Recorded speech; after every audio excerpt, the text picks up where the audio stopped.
नमस्ते बच्चों। अम्मू and you channel पर आप सबका प्यार भरा स्वागत। मैं अम्मू और मैं आपके लिए एक बहुत ही सुंदर परियों वाली कहानी लेकर आई हूँ। लोक कथा, परियों की लोक कथा। कहानी का नाम क्या है? कहानी का नाम है राजकुमारी की पहचान। राजकुमारी, वाह! देखते हैं राजकुमारियों के लिए भी क्या पहचान की जरूरत होती है। बहुत समय पहले एक राज्य में एक राजा शासन करता था। उस राज्य का राजकुमार बेहद शूरवीर और अच्छा था और इसीलिए उसके माता पिता उसका विवाह किसी ऊंचे वंश की राजकुमारी के साथ ही करना चाहते थे। राजकुमार की स्वयं की इच्छा भी अपने माता पिता जैसी ही थी। वह अपने लिए एक बहुत सुघड़ और अच्छी जीवन संगिनी चाहता था। अपने विवाह के उद्देश्य से राजकुमार अपनी मनचाही राजकुमारी की खोज में कई राज्यों में गया, लेकिन कई सुंदर राजकुमारियों से मिलने के बाद भी उसे कहीं भी अपने पसंद की राजकुमारी न मिल पाई। उसकी पसंद क्या थी, उसको कोई क्यों नहीं मिल रही थी, वो अक्सर ये सोचा करता। लेकिन क्या करता, नहीं मिली। इससे दुखी होकर निराश राजकुमार वापस अपने राज्य में लौट आया। परंतु उसके मन में अभी भी यह आशा थी कि कभी ना कभी उसे अपनी पसंद की राजकुमारी अवश्य मिलेगी। उस समय वर्षा ऋतु का समय था और पूरे राज्य में बादल छाए थे। ऐसी ही एक रात गरजते हुए बादल और चमकती हुई बिजली के साथ तेज वर्षा हो रही थी कि उसी समय राजमहल के बाहर अचानक एक घोड़ा गाड़ी आकर रुकी और उसमें से एक सुंदर सी लड़की और उसके साथ एक सेवक बाहर आए। उस लड़की के कपड़े तो पूरी तरह भीगे थे। सर से पांव तक वह पानी में सरोबार थी। उसके पैरों में भी बहुत सा कीचड़ लगा था। वे दोनों राजमहल के द्वार पर आकर खड़े हुए। उन्हें देखकर राजमहल के पहरेदार ने पूछा, कौन है आप लोग? मैं एक राजकुमारी हूँ और इस वर्षा के कारण हम आगे नहीं जा पा रहे हैं और इसीलिए रात में मुझे और मेरे सेवक को एक आश्रय की आवश्यकता है। यहाँ क्या हमें आश्रय मिल सकती है? लड़की ने बड़े नम्र भाव से पहरेदार से पूछा। यह सुनकर पहरेदार बोला, राजकुमारी, कृपया आप थोड़ी देर यहीं प्रतीक्षा कीजिए।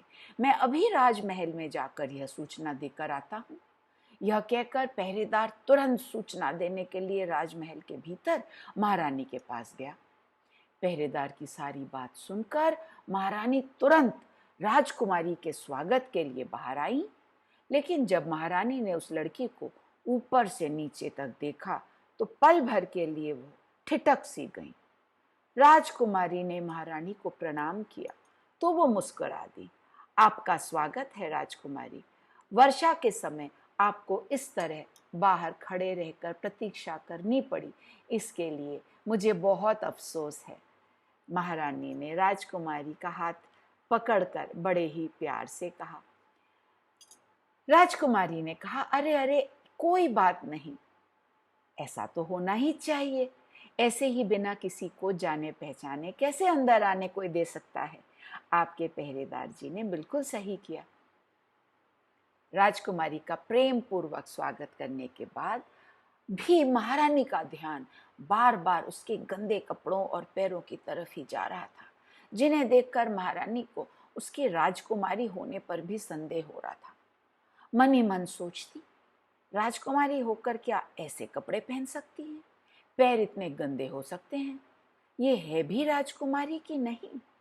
परंतु फिर भी महारानी ने राजमहल में राजकुमारी का भव्य स्वागत किया और साथ ही उन्होंने राजकुमारी के लिए नए सुंदर और आरामदायक कपड़ों की व्यवस्था भी की। महारानी ने नौकरों को राजकुमारी के लिए राजभवन के एक कक्ष में राजसी बिस्तर बनाने का आदेश दिया।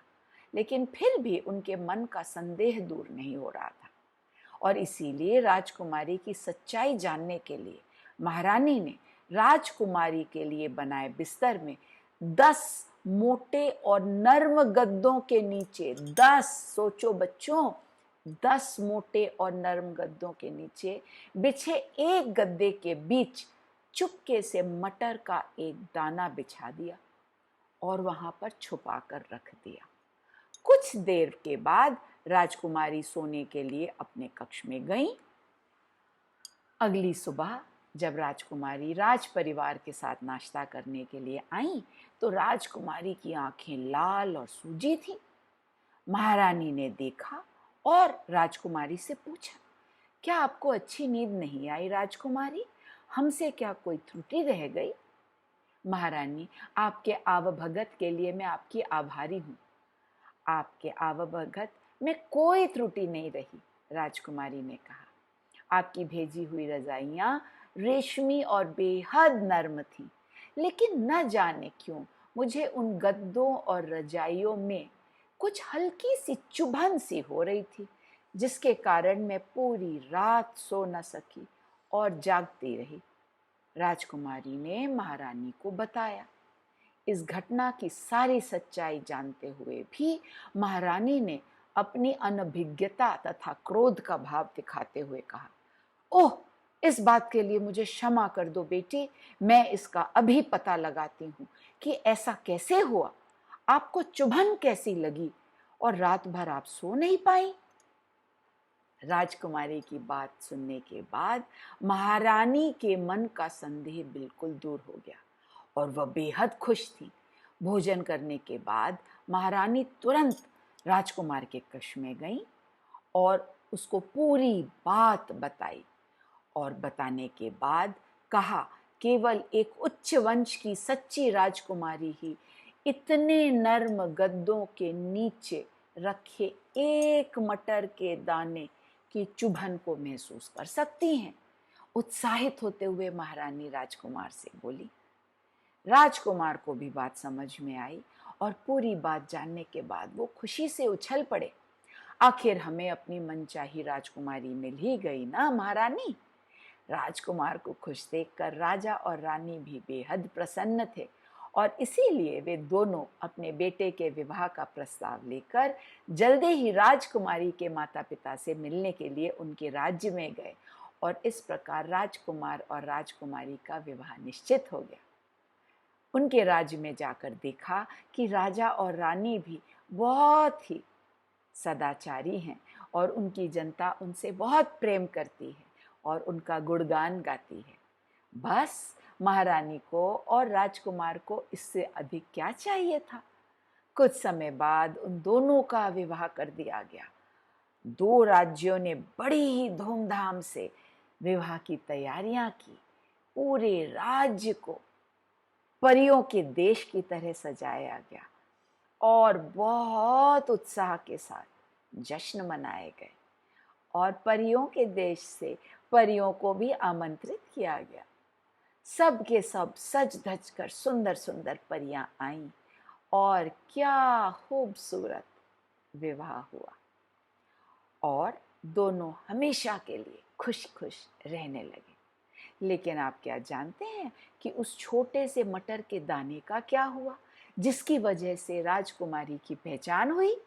मटर के उस दाने को महारानी ने संभाल कर एक क्रिस्टल और सोने के कीमती डिब्बे में रखा और उस डिब्बे को राजकुमार के विवाह की यादगार के तौर पर राजमहल के संग्रहालय में रखा गया, जिसके बारे में जब सबको पता चला तो लोग उस मटर के दाने को देखने के लिए आते, दूर दूर से आते और इस कहानी को सुनते और खुश होकर राजकुमार और राजकुमारी को आशीर्वाद देकर चले जाते। तो इस प्रकार देखा बच्चों, महारानी ने कितनी चतुरता के साथ, बुद्धिमत्ता के साथ राजकुमारी की पहचान की कि राजकुमारी जरूर बहुत नाजों से पली होंगी, तो एक मटर के दाने की चुभन 10 गद्दों के नीचे से भी जरूर महसूस कर पाएंगी और ऐसा ही हुआ। कैसी लगी कहानी? परियों वाली राजकुमारी की कहानी मुझे लिखकर बताइए तो। और इस कहानी के बारे में अपने सब मित्रों को बताइए, अम्मू के चैनल के बारे में बताइए, जिससे वो सब अम्मू की कहानियाँ सुन सकें। मैं जल्दी ही फिर से एक नई कहानी लेकर आपको सुनाने आऊँगी। कहानी सुनने के लिए बहुत बहुत धन्यवाद। खुश रहिए और मेरी सारी कहानियाँ सुनते और देखते रहिए। नमस्ते, जल्दी ही मैं वापस आऊँगी।